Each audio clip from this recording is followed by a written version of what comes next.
Breast feet பண்ணிட்டு இருக்கும்போது periods வந்தாலே குழந்தைங்களுக்கு பால் கொடுக்கறதும் குறைஞ்சிரும். இது நிறைய மதர்ஸ் ஃபீல் பண்ணிருக்கிறது உண்டு.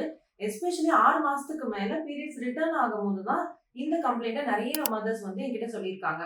ஸோ இதுக்கு 2 முக்கியமான காரணங்கள். அதுல ஃபர்ஸ்ட் வந்து ஹார்மோன் இம்பேலன்ஸ் மாதிரி ஆகும். அதாவது புரோலாக்டின் அப்படின்ற ஹார்மோன் தான் மில்க் செக்ரீஷனுக்கு ரொம்ப ரொம்ப முக்கியமானது.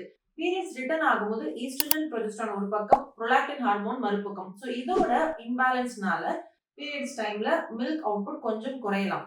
இன்னொன்னு யூசுவலி 6 மாசத்துக்கு பிறகு நம்ம குழந்தைக்கு இணை உணவுகள் அதாவது சாலிட் ஃபுட்ஸ் கொடுக்க ஆரம்பிக்கிறோம் இல்லைங்களா? So once baby solid foods எடுக்க ஆரம்பிச்சாலே அவங்களுடைய நர்சிங் ஃப்ரீக்வன்சி குறைஞ்சிடும். தாய்ப்பால் எடுக்கிறது ரொம்பவே குறைஞ்சிடும். ஸோ அவங்களுடைய நர்சிங் ஃப்ரீக்வன்சி குறையும் போதும் மில்க் அவுட்புட் கொஞ்சம் கொஞ்சமா குறைஞ்சிடும். ஸோ இதுக்கு நீங்க என்ன பண்ணணும் அப்படின்னா, நீங்க சாலிட்ஸ் கொடுத்தாலும் ஓகே, நீங்க பிரஸ்ட் ஃபீட் பண்றத ஆஸ் யூஷுவல் ரெகுலரா பண்ணுங்க. ஸ்விட்ச் over both breast regularly.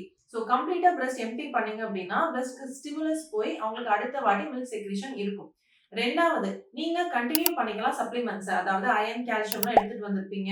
First 3 months எல்லா மதர்ஸும் ரொம்ப ரிலீஜியஸா சத்தாவரி பவுடர் எடுக்கிறது, ஓட்ஸ் சாப்பிடுறது, சப்ளிமெண்ட்ஸ் எடுக்கிறதுன்னு இருக்காங்க. 6 மாசத்துக்கு பிறகு பாடியை கண்டுக்கிறதே கிடையாது. ஸோ நீங்க சப்ளிமெண்ட்ஸை வந்து கண்டினியூ பண்ணிக்கலாம். உங்க டாக்டர் கிட்டயும் நீங்க சப்போஸ் மில்க் சப்ளை ரொம்ப குறைஞ்சிருச்சுன்னா அதை இன்க்ரீஸ் பண்றதுக்கான டேப்லெட்ஸ் இல்லைன்னா இன்ஜெக்ஷன்ஸ் கேட்டு வாங்கலாம். So do try this out.